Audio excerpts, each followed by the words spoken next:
A hospital executive received $800,000 of taxpayer money when he left the job this fall. Dr. Anthony Coleman used to be the CEO of Broadlawns Medical Center. KCCI investigates why the doctor got such a big payday. Here's Jody Long. Dr. Anthony Coleman suddenly stepped down as Broadlawns CEO in early November, just 22 months after he started. But Coleman still had 20 months left on his contract, and he walked away with an $800,000 settlement. We need to know what happened with that. And the taxpayers want to know, and I want to know. Dr. Anthony Coleman was already gone before this crowded November meeting of the Broadlawns Medical Center Board of Trustees. But Coleman and his sudden departure were a big topic of conversation. And we don't need another CEO who's going to give lip service to the mission, wreak havoc for 2 years, pad a resume, and leave for another job. That other job is in Washington, D.C., where Coleman is the CEO at another hospital.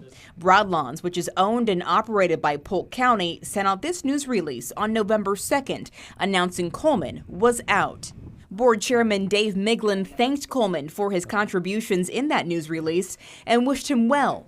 I caught up with Miglin weeks later. Can you tell me anything that led up to this resignation or anything that he said when he turned in his letter and decided to leave? I really can't get into the details of it other than to say I think it was clear he wasn't happy here. And whether it was the community, whether it was the job, I don't know. Again, it wasn't done with a lot of advance notice. I literally was traveling for vacation when the news came across, and I even had to call multiple people to ask if I was being, a weird joke was being played almost. That's how surprised I was. Since Coleman left more than a year before his contract expired, I asked why the board would agree to give him $800,000. Well, $800,000, a lot of money. Well, there was again, he had an employment agreement. Not all of that was just a separation agreement. That was the whole package. There was payout for unused vacation. There's salary. In his job at Broadlawns, Coleman was paid $550,000 a year.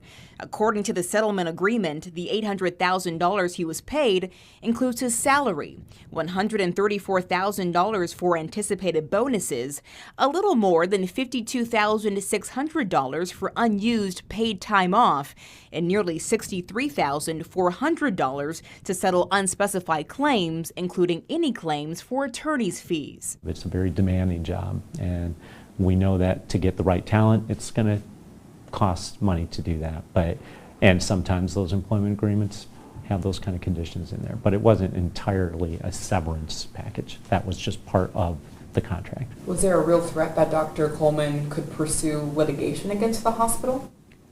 Well, there's always, I guess that option is always available to anybody, but and I'm not going to go into specifics about what happened here, but there were certainly some concerns that we felt we could argue this thing. We asked Miglin whether there were concerns about the environment at Broadlawns during Coleman's tenure. Were you hearing that the work environment and the culture was not one that was positive?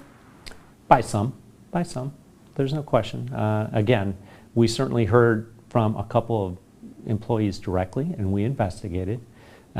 And we made some recommendations to coach our CEO to do some things different. I called Dr. Coleman myself to ask what led up to his settlement. Well, we'd just like to know more about your resignation from Broadlawns. Do you mind if I ask you a few questions? Dr. Coleman wouldn't speak with me and directed me to his attorney. I'd hoped to confirm something else with Coleman, too. He told Axios in November he plans to donate his $800,000 payout to charity. But Coleman refused to verify that with KCCI.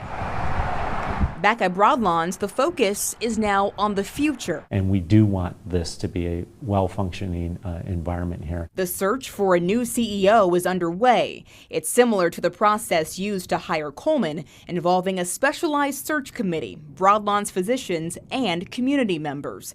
There's hope this time around for a different ending. I think we need somebody that, like us, chooses to be here because they believe in the mission. The CEO search is expected to take 7 months to a year. In the meantime, the Broadlawns board has named Dr. Jason Krause the interim CEO. He is the hospital's former chief medical officer and has practiced at Broadlawns for nearly 10 years.